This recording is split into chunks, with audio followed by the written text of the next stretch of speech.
আসসালামু আলাইকুম গাইস, সবাই কেমন আছেন? আশা করি সবাই অনেকটা ভালো আছেন। তো গাইস, আজকের ভিডিওতে আমি দেখাতে চলেছি কিভাবে তোমরা বাড়িতে বসে একটা সাসপেনশনকে সার্ভিস করতে পারবে। Words spill out of your mouth. You wish you were someone else. I miss you, but I know you miss you. তো গাই দেখতে পাচ্ছ, এটা হচ্ছে আমার স্ট্যান্ড সাইকেল। আর সাসপেনশনের কথা বলি, আলম বাসা তো সাসপেনশন ডাবানোর চেষ্টা করতেছে, ডাবতাছে কিন্তু ফুলটা ডাবতাছে না। আর এই যে দেখো কি পরিমাণ ধুলাবালি সব ভেতর থেকে বের হয়ে আসতেছে। তো যেহেতু আমি গ্রামে থাকি, যার ফলে রেগুলার রাইড করতে করতে অনেক ধুলাবালি ঢুকে যায়, এই জন্য মূলত আমি সাসপেনশনটা সার্ভিস করতে চলেছি। আর এখন পর্যন্ত কখনো আমি এয়ার ফর্ক বাড়িতে সার্ভিস করি নাই, প্রথমবার করতে চলেছি, দেখা যাক কি হয়। এছাড়াও কয়েল ফর্ক বা লোহা সাসপেনশনগুলো কিভাবে সার্ভিস করতে হয় সেটাও আজকের ভিডিওতে দেখাতে চলেছি, এই জন্য ভিডিওটা সম্পূর্ণ দেখতে থাকবেন। তো সাসপেনশন সার্ভিস করার জন্য প্রথমে যে সাসপেনশনটা রয়েছে এটা আমার স্ট্যান্ড সাইকেল থেকে খুলে নেব। আর এটা অনেকে সাসপেনশন বলে বা ফর্ক বলে, তো যাই হোক আমি সুবিধার জন্য সাসপেনশন বলতেছি। এরপর গাইস চাকাটাকে খুলে নেব, ব্রেক ক্যালিপার যত কিছু ছিল সমস্ত কিন্তু খুলে নিতে হবে। দেন গাইস ফাইনালি খুলে ফেলেছি সাসপেনশনটা। ভাই এটা হচ্ছে এয়ার সাসপেনশন কার্সেক ব্র্যান্ডের, যেটা অনেক দিন আগে কিনেছিলাম। এখন পর্যন্ত কোনো সমস্যা হয়নি, শুধু রংটা একটু উঠে গেছে। তো দেখতে পাচ্ছ গাইস, এর নিচে দুইটা নাট রয়েছে, 5 নাম্বার এলকির সাহায্যে খুলবো আমি।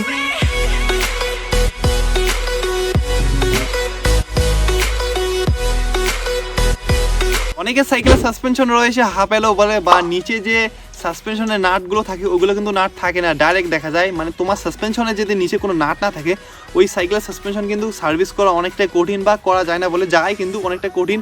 আর ওইগুলো কিন্তু তাড়াতাড়ি সব থেকে নষ্ট হয় বা জাম হয়ে যায়, কিছুদিন পর পর ঝামেলা হয়ে যায়। তো আমি রিকমেন্ড করো, তোমার যদি একটা বাজেট থাকে তাহলে তুমি পুরাতন একটা সাসপেনশন 2 থেকে 3,000 টাকা পেয়ে যাবে, বা 4,000 টাকা বাজেট থাকলে এক্সিএম এর সাসপেনশনগুলো নিতে পারো। আর এয়ারফর্কের যদি কথা বলি, এয়ারফর্কগুলো কিন্তু যে কোনো এয়ারফর্ক বাড়িতে বসে সার্ভিস করা যায়, যেটা তো ভিডিও দেখতে পারছো। নাট দুটো খোলার পর এরপর যদি নিচের অংশটাকেও টানো তাহলে কিন্তু খুলে আসবে। আর খোলা মাত্রই দেখি প্রচুর পরিমাণ ময়লা ছিল, আমি ভাবতে পারিনি যে এত পরিমাণ ময়লা ছিল, এই জন্য মূলত সাসপেনশন ভালোভাবে কাজ করছে না। এগুলো খোলার আগে অবশ্যই সাসপেনশনটা কিন্তু হাওয়াটা ছেড়ে দিতে হবে, নাহলে কিন্তু খুলতে অনেকটা অসুবিধা হবে। এরপর গাইস যেদিকে হাওয়াতে উপরে লকটা ছিল সেটা খোলার পর দেখতেছিলাম মোটামুটি ভালোই ময়লা ছিল। এরপর গাইস নিচে যে আর একটা লক রয়েছে নাটের মতো সিস্টেম, এটা প্লাস্টিকের, এটাকে খুলতাছি। একদিকে হাওয়া থাকে আর একদিকে মনে স্প্রিং থাকে, যতটুকু জানি। অনেকে মনে করে যে এয়ারফর্কে হয়তো হাওয়াই থাকে, শুধু কোনো স্প্রিং থাকে না। তো এরপর দেখতে পাচ্ছ গাইস, যখন আমি খুললাম লকটা, একটা স্প্রিং বের হয়ে গেল। এই স্প্রিংটাতে কোনো ময়লা নেই, কিন্তু আগের যে গ্রিসগুলো ছিল গ্রিসগুলো নষ্ট হয়ে গিয়েছে। কারণ একটা সাসপেনশন কমপক্ষে 6 থেকে 1 বছরের মধ্যে একবার করে সার্ভিস দেওয়া উচিত। আর এখানে গাইস একটা রাবার মতো লক ছিল, এই লকটা মূলত হাওয়াটাকে আটকে দেয়।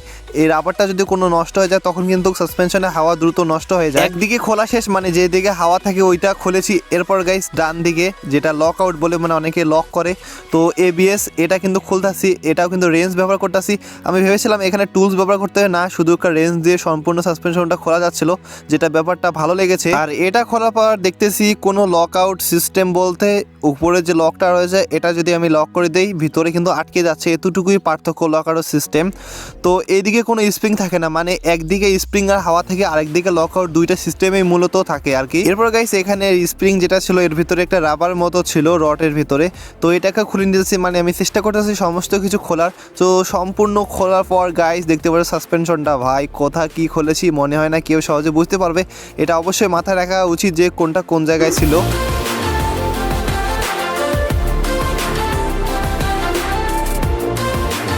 এরপর আমি ভালোভাবে তেল বা WD-40 দিয়ে পরিষ্কার করে নেবো। তোমরা এখানে কেরোসিন বা ডিজেল ইউজ করতে পারো, ডিজেল সব থেকে ভালো আর কি, কেরোসিন ইউজ করা যেতে পারে। তারপর কিন্তু গ্রিস করব। আর গ্রিসটা আমি ইকোশপ থেকে 130 টাকাতে নিয়েছিলাম, খুবই ভালো কোয়ালিটির একটা গ্রিস ছিল।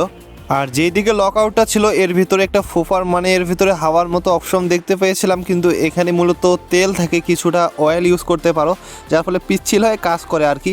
আর লক আউটটা কীভাবে সিস্টেম যেটা তোমরা তো নিজের চোখেই দেখতে পারলা।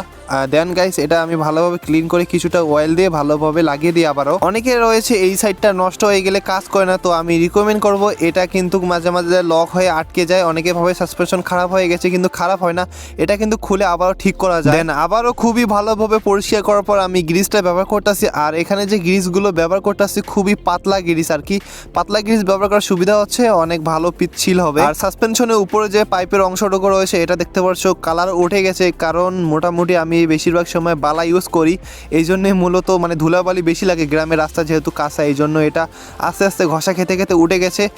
চাইনিজ ফর্কে যতগুলো আছে সবগুলো এই সমস্যা আমি দেখেছি। দেন গাইজ ভালোভাবে পরিষ্কার করেছি, এরপর খুবই সুন্দরভাবে গ্রিস করেছি। এখন আমি একটা একটা করে সাইড লাগাচ্ছি। তো প্রথমে আমি যে এখানে এয়ার সাসপেনশন মানে যেটা এয়ার ছিল, বাতাস যেদিকে থাকে, ওটা আমি ভালোভাবে ক্যাপটাকে উপর অংশটাকে টাইট দিয়ে নিতেছি, একটা একটা করে লাগাচ্ছি। আর এখানে লাগার সময় খেয়াল রাখতে করতেছি একটা যেন উল্টাপাল্টা বা ভুল না হয়। এরপর আবারও নিচে যে অংশটুকু রয়েছে সাসপেনশনের যেটা মানে খেলে আর কি, এটা কিন্তু খুবই সুন্দরভাবে পরিষ্কার করতেছি, কারণ এটাই হচ্ছে জাম হওয়ার মেন উদ্দেশ্য। এটা যদি ময়লা থাকে তাহলে সাসপেনশনটা জাম হয়ে যায়।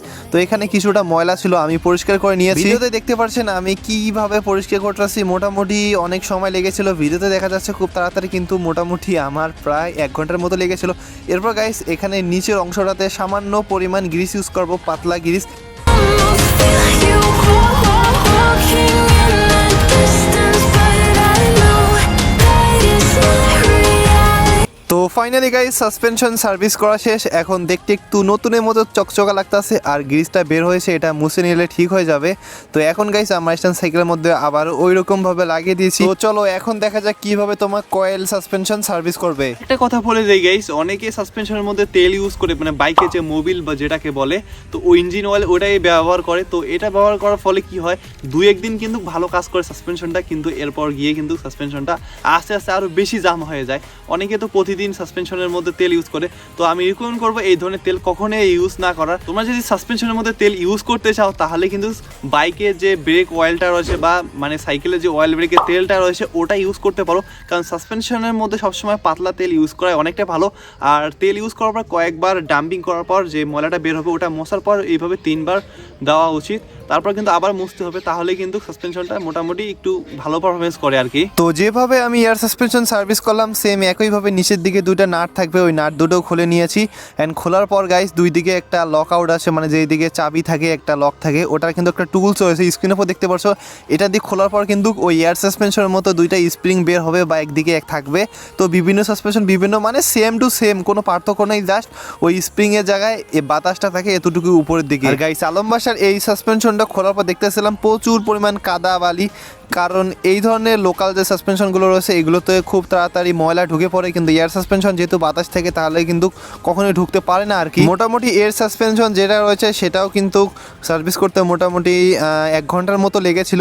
আর এখানে গাইস যদি তোমরা নাটগুলো লাগাতে না পারো, মানে নিচের যে নাট দুটো থাকে এই দুটো কোনো সময় খুলতে অনেকটা ভেজাল হয় বা টাইট দিতেও দেখা যায় টাইট নেয় না, ওই জায়গায় ঘোরে। তো এখানে কি করো, প্রেশার দেয় উপরের দিকে, প্রেশার দেওয়ার পর তাহলে কিন্তু এটা নাটটা টাইট নেবে বা টেনে ধরে তোমরা লাগাতে পারো। দেন গাইস সাসপেনশন সার্ভিস করার পরে এখন এত সুন্দর কাজ করছে সেটা বলার বাইরে, পুরাই তুলার মতো কাজ করতেছে, নতুনের থেকে মনে ভালো কাজ করছে। তো গাইস দেখতে তো পারলা কিভাবে তোমার কয়েল ফর্ক আর এয়ার ফর্ক সার্ভিস করবে বাড়িতে বসে। তো এই তো ছিল আজকের ভিডিওটা। যদি ভিডিওটা ভালো লেগে থাকে তাহলে অবশ্যই নিচে চ্যানেলটিকে সাবস্ক্রাইব এবং ভিডিওতে একটা করে লাইক করে যাও এরকম ভিডিও পেতে।